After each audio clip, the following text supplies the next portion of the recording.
Welcome to In the Huddle. I'm Coach Jason Pahman, and this week we're going to be joined by Coach Sam Adams of the Oxford Yellow Jackets, and also later in the program we'll have Coach Jonathan Nix with Pleasant Valley and Coach Bill Smith from Talladega. Right now, Coach Adams is joining us, and Coach, Oxford Yellow Jackets 47-8 winners over Huffman at Huffman this past Friday night. Improved to 3-1 on the season, 2-0 in area play. And Coach, we talked about for the last couple of weeks, especially after the McAdory game, about what the focus was for that week. And it seems like the theme of this year was whatever the focus was on that week, we've been improving during that next game. Wanted to have better starts.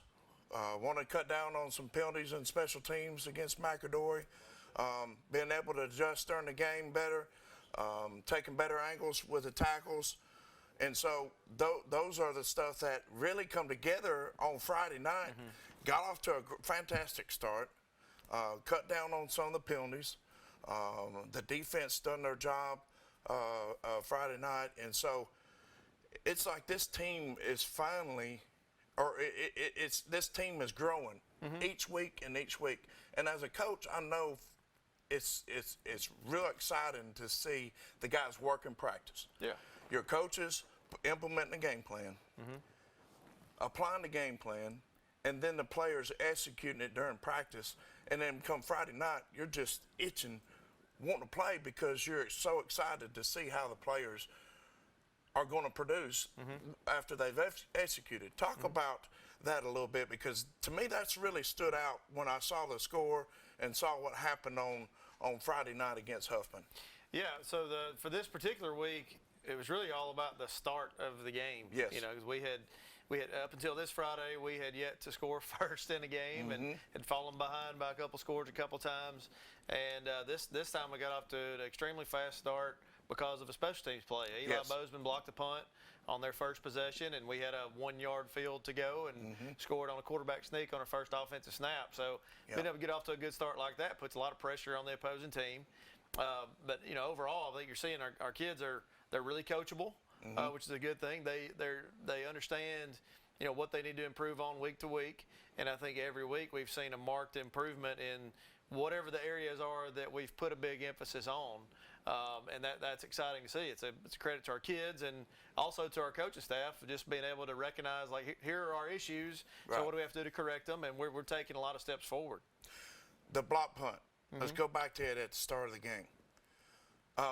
Is that something that you put something special in that you kind of saw that they were doing, put something special in, and, hey, if we execute it this way, we're going to have a great chance early on in the game. If we stop and go 3 and out, we're going to be able to put this in, and hopefully we'll get a good shot at doing this. Yeah, we do.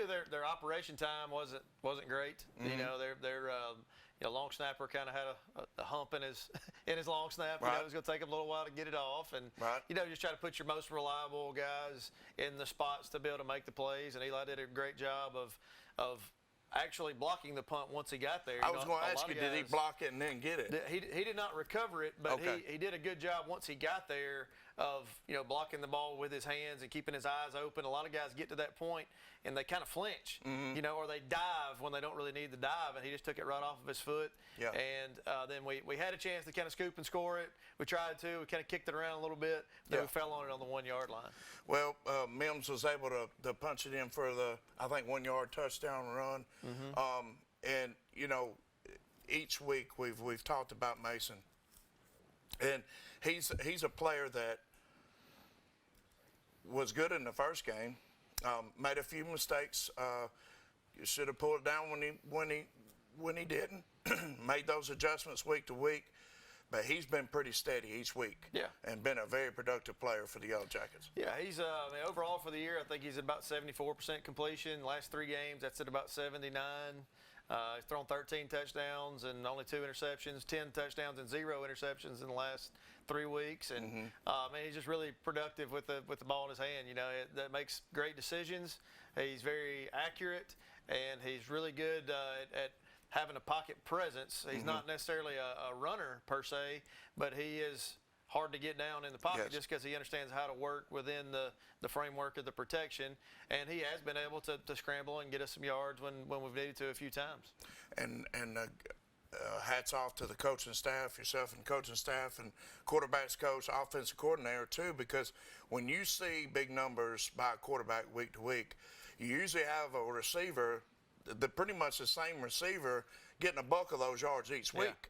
Well, what we've saw each week is a different guy each week having great games. And so it's making it extremely difficult on the other teams to prepare, because now their best corner, who are you going to put them on? Right. I mean, you got Judge Sire, you got, D.K. Wilson, Thomas, all those. We've had different guys each week catch touchdown passes, have great games. Brandon Phillips caught a touchdown this week.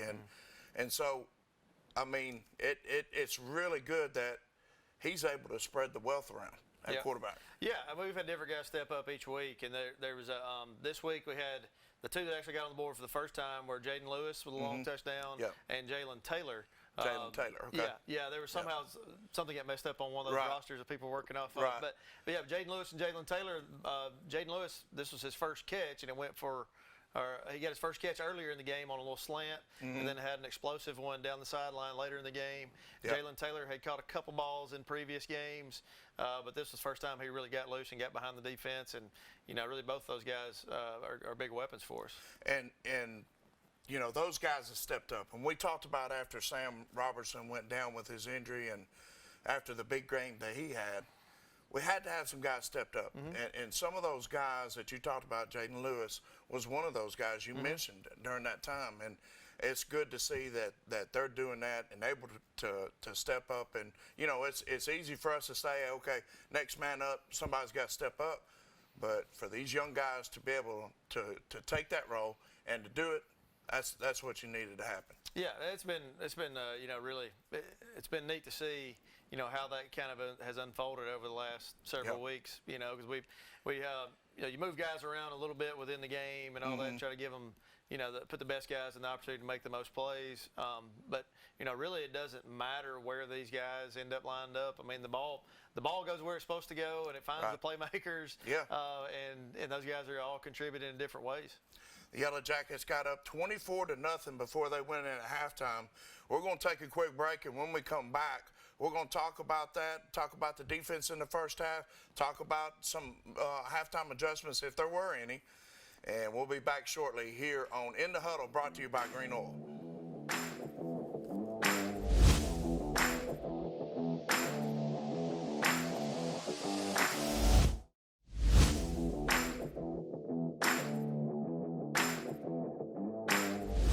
Back with In the Huddle with Coach Sam Adams. And Coach, before the half, I mean, it was 24-0. You feel really good about going into halftime. What did you talk to the boys about? And this was a different scenario than we've had the previous weeks, where didn't get off to the great start. We did during this game. The defense done their job. They were able to get a turnover, force a turnover. And so what was the talk about at halftime? Just maintaining focus. Yeah, we had a drive right before the half. Offensively, it wasn't great. Had a couple of things we didn't execute all that well, and missed an opportunity to really kind of work a 2-minute drill kind of situation. So we just talked about maintaining our focus regardless of what the score was on the scoreboard. Right. We talked about the opposite scenario, being down and having to kind of fight our way back, but now we're talking about how to do it the right way when you are up to what most people would consider to be a somewhat comfortable lead. And then I thought the second half we responded really well, and I think we had 2 or 3 touchdowns in the third quarter, and then we're able to kind of get some younger guys in for the fourth. Defensively, let's talk about it for a minute. We talked about it to start with the block punt. Held Huffman to 7 points and 92 total yards. By far, probably their best defensive effort of the season. What improved that stood out to you from the previous weeks to this week as far as the defense goes? Well, the big thing was just tackling. I mean, we've been consistently in positions to make plays to hold teams under a certain yardage or whatever. But when we've given up a lot, it's just been simply missed tackles, and we saw far fewer of those this week. Offensively in the second half, once again, Mims able to connect with some receivers. You mentioned, D.K. Wilson, Jaden Lewis, and then at the end, you had Caleb Wynn, who for the second week in a row was able to punch in a score there near the goal line. Is he becoming the primary guy around the goal line in run situations? Well, not necessarily. It's just kind of the way that it worked out in that particular one. Caleb has been very productive when he's been in there. Right. Especially as a young back. I mean, he's just a freshman, but he's averaging up, I think around 9 yards a carry right now. Yeah. So he's really shown some explosiveness when he gets in there, and so he's just earning more opportunities as we go. As a young back, you can really tell by watching him. He keeps his head up, and he's got his eyes moving, and he's got a good feel for the defense and be able to make some cuts and make some misses there. It's going to be a fun back to watch as he goes on. All right. So we had the defense was able to get a punt block, holding Huffman to 7 points, where the defense was also able to get a safety in that second half too. So, the offense maintained pretty much what it's been doing, spreading the ball around, getting the yards, good yards. But defense, man, I tell you, that really stood out to me, not only getting a punt block, but able to get a score too. Yeah, we really, Friday night, played good complementary football. The offense played efficiently, but statistically it wasn't a huge night for us because the fields were so short. We had a 1 yard drive. We had a safety in there. We had several other drives where we're starting around the 50 or closer. So that was a testament to what our defense had done and controlling the field position game. All right, 2-0 in region play. And we talked about a couple weeks ago about getting that first region win, and now you got the second one. So now we're tied for first place with Centerpoint and Clay Chalkville. You got Pinson Valley coming in town. Huge game. And I know, man, you talked about off the air about Pinson Valley and other people's expectations of them coming in the season. Pinson Valley, tradition-rich program, especially as of late, last 10 years or so. We knew coming in that this was going to be a tough game, and it's going to be a tough game. What is the focus this week preparing for Pinson Valley coming in? So they have good players at every position on the field. They have explosive guys at the receiver spots. They play one of those guys both ways. Amari Thomas, their best receiver, number one, plays on the defensive side as needed. Really, some games he's played a lot over there, and some not as much. But it's like they put him over there whenever they need an interception, and he has come away with several of them in the first handful of games. But they're really physical up front on both sides. Their defensive front works off of a lot of movement, and they play with fantastic effort. I think one of the plays that we showed our guys this morning, one of their defensive ends, number 35, ran down McAdory's running back after a 50-something yard gain. Wow. And it wasn't because of an angle. It was because of effort and speed. Right. And they have other guys that can make those kinds of plays too. So we're going to get a great effort from them. We know that. They're a really good football team. They have a lot of similar characteristics to McAdory in a lot of ways. So it's a chance for us to show, how much we've grown. Right. Coming in, Pinson Valley, big region win. How important is it to be for the fans in Oxford, in this city, to come out and support the Yellow Jackets? Oh, it's going to be a huge game. It'll be a great environment out there.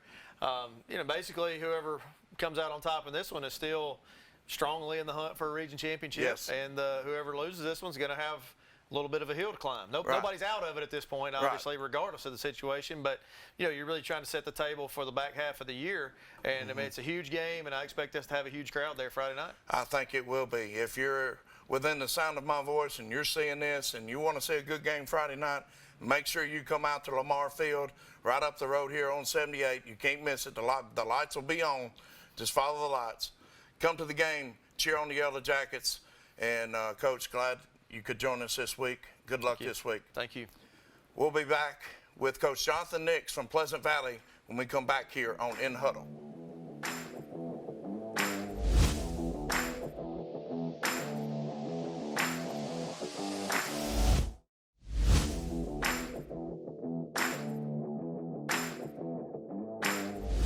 Welcome back to In the Huddle. I'm Coach Jason Pahman, and now joining me via telephone here is Coach Jonathan Nix of the Pleasant Valley Raiders. Coach Jonathan Nix is our Texas Roadhouse Coach of the Week.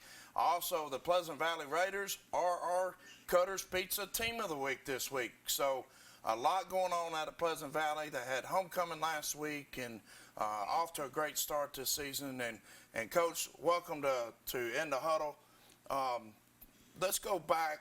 Let's talk about, first of all, let's talk about Pleasant Valley, because a lot of times being out at Pleasant Valley, you kind of get overlooked. It's on the outskirts of the county, and a lot of people kind of forget about Pleasant Valley. Well, this season starting off 2-1, they're not going to forget about you now. So glad you're here. Glad you're our Coach of the Week and our Team of the Week for Pleasant Valley. Talk about Pleasant Valley, the facilities there, and what they mean to you.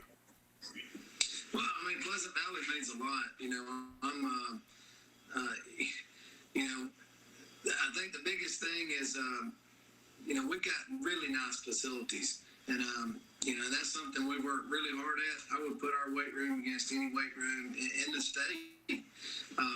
And so we tried to give something, even in the early years when I first got here, give something to kids that they're proud of. And I really think that this weight room is, something that the community can be proud of.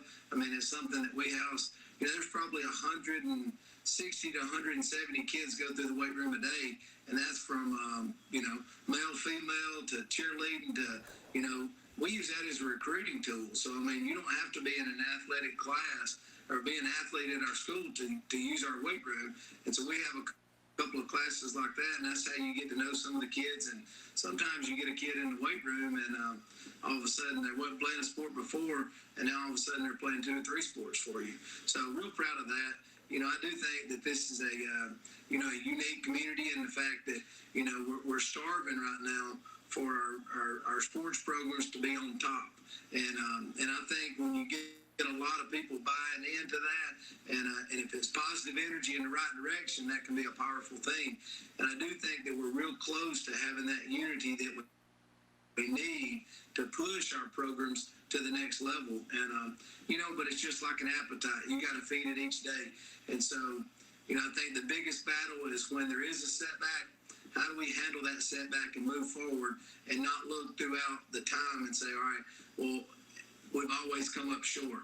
There's going to be a crew that comes through that's going to get the job done. And that's what we're pushing this team right here, to be that unit, to be that group that, hey, at the end of the day, let's get the job done. Coach, start of the season, your first game you played Donahoe, very physical game. They were coming in fresh off a victory, and they came to Pleasant Valley, very physical game at the start, and really was able to flex your muscles there in the second half and pull away in that game. And then went on the road to West End, a West End team having one of their best years that they've had in quite some time. And talk about your first home game and the first road game. Well, we got off to a good start. I was real proud of our kids. I mean, we had a good summer, so, coming into that Donahoe game, I know a lot of them, that's not how we wanted to start the season last year.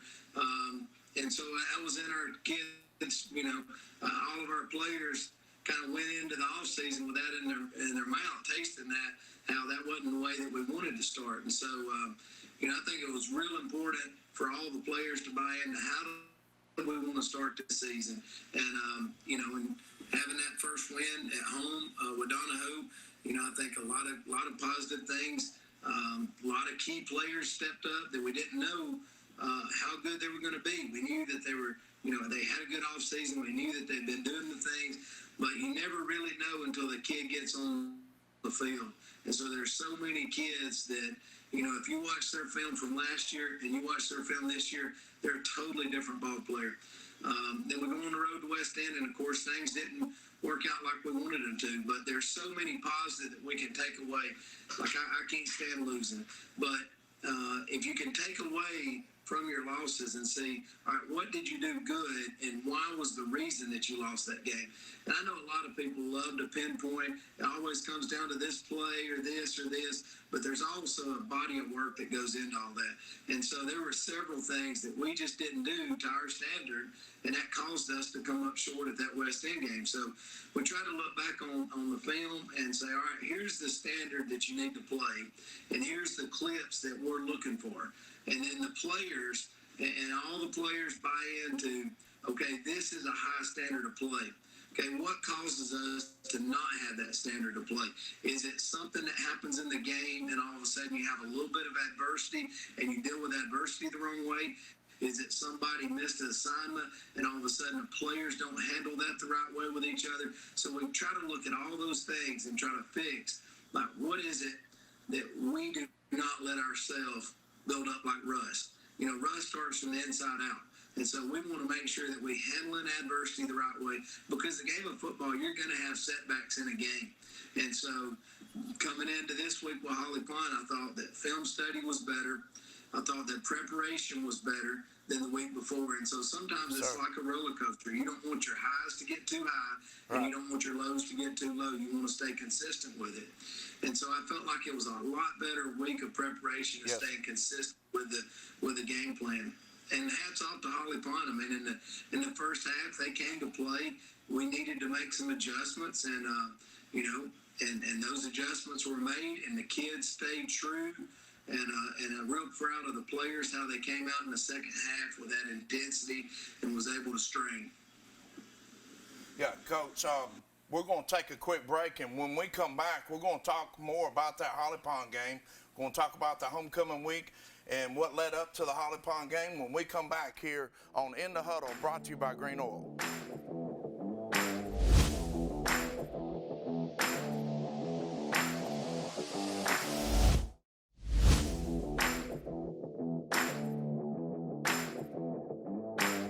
Welcome back to In the Huddle. Coach Jonathan Nix from Pleasant Valley joining me now. And Coach, homecoming week, there's a lot of things that go on, a lot of distractions.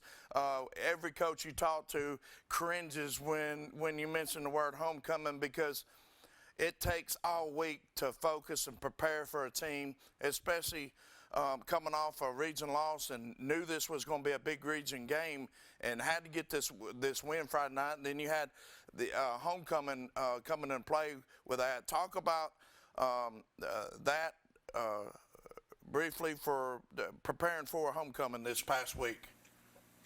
Well, we had Monday off with school, so that kind of helped with one day of normalcy. But it's really not your normal routine on Monday, because now we had a 6 a.m. practice and we had all the kids, there. So I was real proud of that. The discipline that it takes to get up, on Monday morning at 6 o'clock when you could be in bed sleeping in, or you could not be playing a sport like football. So I think that shows a lot of toughness on kids nowadays to be able to do that. And then, they got to enjoy the rest of their day. And then, of course, the game was moved from Friday to Thursday. So our homecoming this week was shrunk down a little bit. So that I'm not complaining a bit on that. But 3 days of it, I think they got after it, and with all their festivities and all that. But we really talked to the team about your number one job of homecoming is to win the game. It's simple as that. Homecoming is for the student body, it's for alumni, and our job as a football staff and a football team is to win the homecoming game. And so we really just hammered that in every day. Are you watching your film? Are you doing your extra stuff that you need to do? Are you taking care of business where you can make sure you do your job on Thursday night? Holly Pond, the game started out kind of like a back and forth affair. They scored first, and then you answered, and then you're facing a very athletic quarterback in Olinger for Holly Pond, probably one of the better quarterbacks you'll see all season. Threw for a lot of yards in the first half, for us for a lot of yards, and so and they were able to pull it within 24-19 on the last play of the half. They missed a 2-point conversion kind of overthrew him just a little bit, and the receiver tried to make a one-handed catch there. But talk about that first half real quick and back and forth, and boy, did he ever give you a headache there in that first half. He did, and we showed the kids that, the players on film. This is a tough competitor. He really is, and a lot of games that they played this year, it was close half, and so we just had to stay the course and make sure that we control what we can control. There's going to be ups and downs in the game, and definitely he made his plays, but I think that everybody stayed calm with it and just said, hey, just keep grinding away at it, keep chipping away at it, keep attacking him D-line. And Connor Crump and Gray Knight both, they combined for 16 tackles with 2 D linemen. So, our D-line this year has been, so much improved from last year. But I think a lot of the reason, a lot of these guys are fresh now where they're not having to play both ways. And when you get some guys that are fresh at chasing a quarterback or chasing a running back around, that really helps your defense out. The adjustments y'all made at halftime really paid off in the second half. Defensively, Holden Olinger to only 24 yards. And then you had some guys that really stepped up in the second half. Hope Bentley really bust on the scene, rushing for 168 yards, all in the second half. He had 3 touchdowns, one of 68 yards, 60 yards, and 17 yards. And he's a guy that me and you talked about that is a two-way guy now, where before he was just a single sport guy. He came out for football, and now he's a two-sport guy, and he's going to be the example going forward pretty much for you and the coaching staff to get some of these guys that only play one sport and show them, hey, you can play multiple sports, and not only is this going to help our team, but it's going to help you and your other sport that you're playing in. No, without a doubt. Winning breeds winning. And it's really, we look at that about how can you affect this team in a positive manner, and then the leadership skills that you learn from that, it just travels over to the next sport that you play. And especially with us being a small school, even though we've been a 3A in the past, we were one of the smallest 3A. So now we just happen to be, one of the largest 2As. But, one of my favorite years in coaching, our football team at Raglan went to the semifinals. Okay, the basketball team went to the Final Four, and the baseball team went to the third round. And a lot of those kids played all 3 sports, and there was just a unity. And now some of them were better at football, and then some of them were better at basketball, and some of them were better at baseball. But they bought into the teamwork of how that I need to be my best for that sport. Maybe sometimes I'm the leader of that sport, and sometimes I'm supporting cast. But if I'm all pulling in the same direction, then winning's easier that way. Instead of looking at, trying to say, hey, I'm putting all my eggs in one basket. And I really think that we got so many kids on this football team that, I want to be where our feet are and go to next week, but, they're headed in the right direction in all sports, and I'm real proud of them for that. I can just see them each day growing as young men. Good, Coach, and that's good to hear. Coach, congratulations on being our Texas Roadhouse Coach of the Week. Congratulations to the Pleasant Valley Raiders for being our Cutter's Pizza Awards to Remember Team of the Week. Got a big game against Cleveland coming up this week. We're about to run out of time here, Coach. I appreciate you joining us here from Pleasant Valley. It's good to have you. And just so you know, you're our first coach that we've had on in the huddle that we've done it like this. So I appreciate your cooperation in doing that, and it turned out real well. Good luck this week, and I'll be seeing you on Thursday and probably Friday as well. Yeah, thank you. All right. That was Coach Jonathan Nix of the Pleasant Valley Raiders. Coming up next, we're going to go to Talladega and speak with Coach Bill Smith of the Talladega Tigers when we come back here to In the Huddle, brought to you by Green Oil.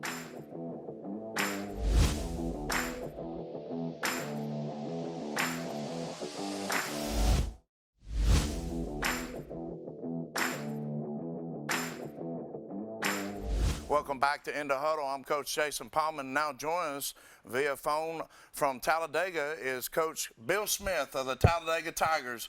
And Coach Smith, welcome to In the Huddle. And it's good talking to you.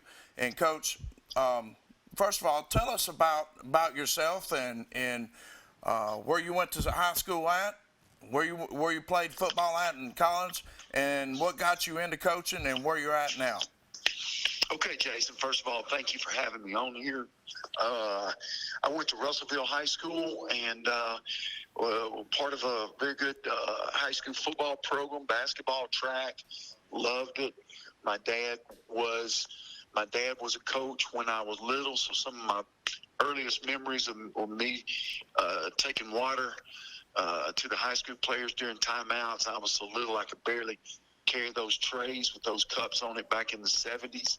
And so I had some D2 offers, but my head was in the clouds. I thought I was Alabama, Auburn good. And so I walked on at the University of Alabama as a preferred walk-on, as a quarterback, linebacker, punter, and then found out I really wasn't D1 and as a quarterback or linebacker. So I had been All-State as a punter, and so it took me 5 short years, but I finally was a starter in 1989 under Bill Curry. Yes, sir. And so I fell in love with the weight room, and I wanted to be a strength and conditioning coach. Got my master's degree in exercise physiology. I planned on being a college strength coach. Muscle Shoals hired me to be a full-time strength and conditioning coach. Muscle Shoals High School in 1992. So I think I was the first full-time strength coach at the high school level in the state of Alabama in 92. Didn't want to coach, didn't even think about coaching football. I had been there 3 years. I was asked to coach middle school ball and fell in love with it, and I've been coaching football ever since. Yes, sir. And this is your first year at Talladega. Came from Huffman and Fayette County before that, and then just right up the road at Mumford High School. And coach at Talladega, talk about your journey to Talladega, and once you got to Talladega, and what you encountered when you got to Talladega, and how it's been going there. Okay. All right, real quick. My first 8 years were at Muscle Shoals, then 4 years at Russellville. We were very successful. And so I fell in love with the spread offense in 2000 when I joined Pierce Swindle's staff at Russellville. Put up great numbers there. Went to South Georgia as an offensive coordinator, paid very well. Had some success there. Came back to Alabama, coached in Mobile 2 years.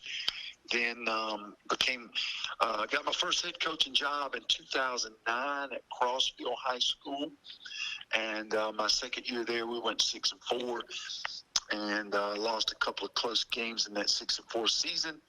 And I got my next head coaching job at Shades Valley. Was there for 4 years. Had some success turning that program around. And then in 2015, became a head coach at Munford. That's how I knew this area of east of Alabama. And obviously my last couple of years there, Jason Pahman, who I'm speaking with now, was very instrumental really in helping me just do anything I asked him to do. And so, Jason, I thank you right now publicly for, we had for a all good your time, help Coach. that you've given me there. And then went to Fayette for a year. Came back to Birmingham. Coached at Huffman for 2 years. Right. And I've been basically here at Talladega since basically late March, early April of this year. Coach, Talladega primarily known as a basketball school, basically, and a school built around the gym. And so the football program hasn't really been taken to that next level. And so was a tough task coming there, and you've done a good job in the off season raising money, trying to get new equipment, getting more kids involved in the football program. Talk about leading up to this football season and all the hard work that's been put in. Well, I stepped in a situation where They only dressed out about 18 last year, and that was due to some academic issues and some things like you just mentioned about basketball has been king here, and I'm fine with that. I love basketball. Yes, sir. Coach Dawson is a friend of mine here, and he coaches basketball. Matter of fact, classrooms for now are right next door because they've been renovating our basketball arena gymnasium floor. So, but anyway, we're dressing about 38 right now, and that's not as many as I've had in the past, and that's not as many as we're going to have here at Talladega. But it really was a big improvement from last year. Jason, I over the weekend after this third loss and against Munford, ironically, I looked at our starters. And we, out of a possible 22 starters, we only have 5 young men that have actually played a snap of JV or varsity ball. Wow. And so, out of the 38 that we're dressing, they were either middle school players last year or they didn't play football. Wow. So, Coach, that's a tough task that you've got there, and it is. You've got my blessing, and you're the right man for the job. I know that. Hey, Coach, we're going to have to take a quick break, Okay. And when we come back, we'll talk about the Munford game, and we'll talk about what's coming up in store for the Talladega Tigers here when we come back on In the Huddle, brought to you by Green Oil.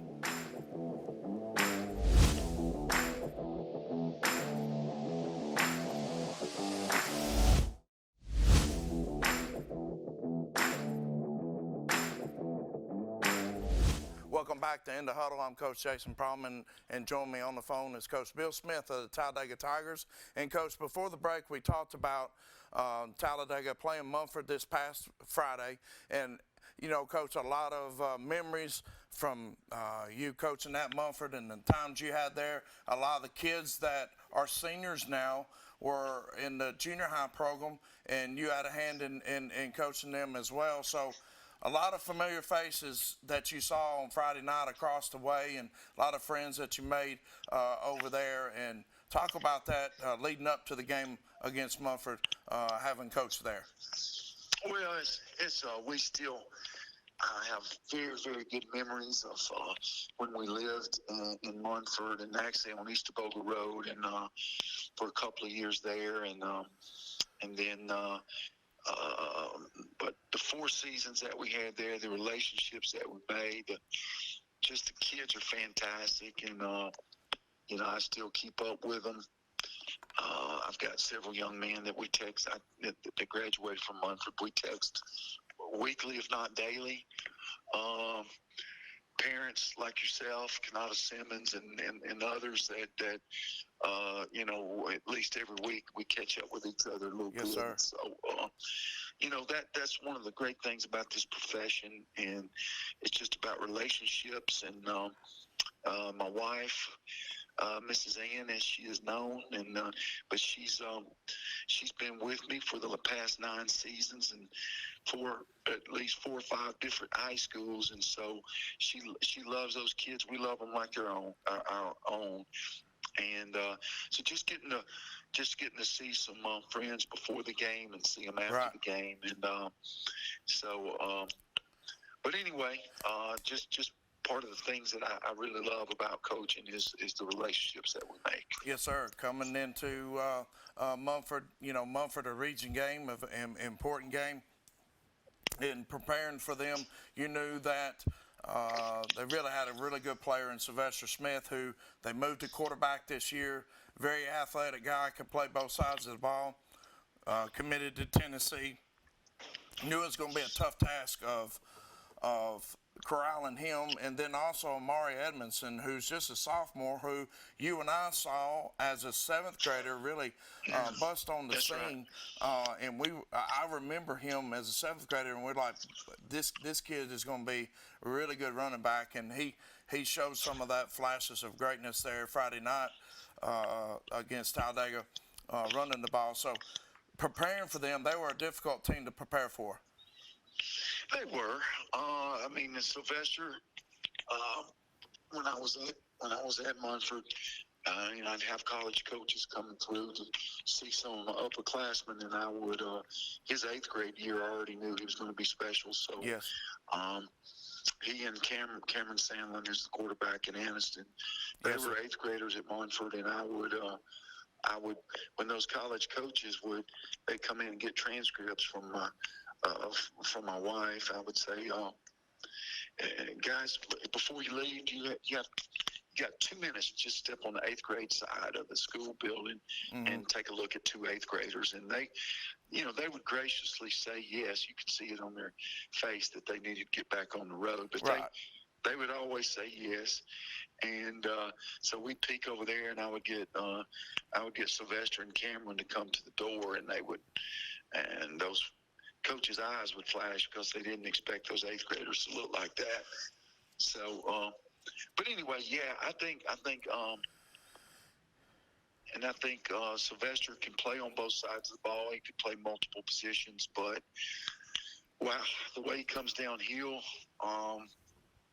and his physicality, I just think he's a safety at the next level. I think that's his natural position, and who knows, he could beef up and he could be a strong safety, free safety. He could be an outside linebacker, inside linebacker. I think he's got that much. I mean, he's great on the offensive side of the ball. I just think his personality is that of a safety. Yes, sir. So a tough game against Mufford. Now you got a tough task facing. And I'll say this too, Yes, sir. Jason.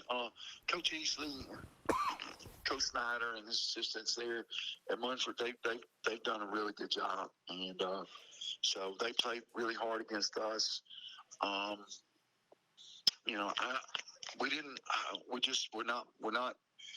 One of the reasons that I went back and looked at the kids that we've got playing right now is I was a little down after that Munford defeat, and just went back and looked and see how much, how many guys do we have that's got experience? How many guys right now are we starting that have actually played varsity or even B team? And we're very inexperienced, very weak in the weight room, and that's got to be something we have to live in the weight room for the next 5 years. Yes, for sir. it to really show benefits. But anyway, go ahead. I cut you off. Oh, that's fine, Coach. So we're actually up against a break and got a tough game this week against Jacksonville, and a good quarterback Yes, we over do. there and good group of kids. They've lost 2 in a row, so they're going to be hungry for the Tigers coming in town. I know you got a tough week of preparation ahead. I want to thank you for joining us here on In the Huddle. We'll have you again later on in the season. Thank you for joining us, Coach Smith, and look forward to seeing you later on. Thank you so much, Jason. Look forward to it. All right, that's going to wrap us up for this week's edition of In the Huddle. And look forward to seeing you same place, same time next week here on In the Huddle, brought to you by Green Oil.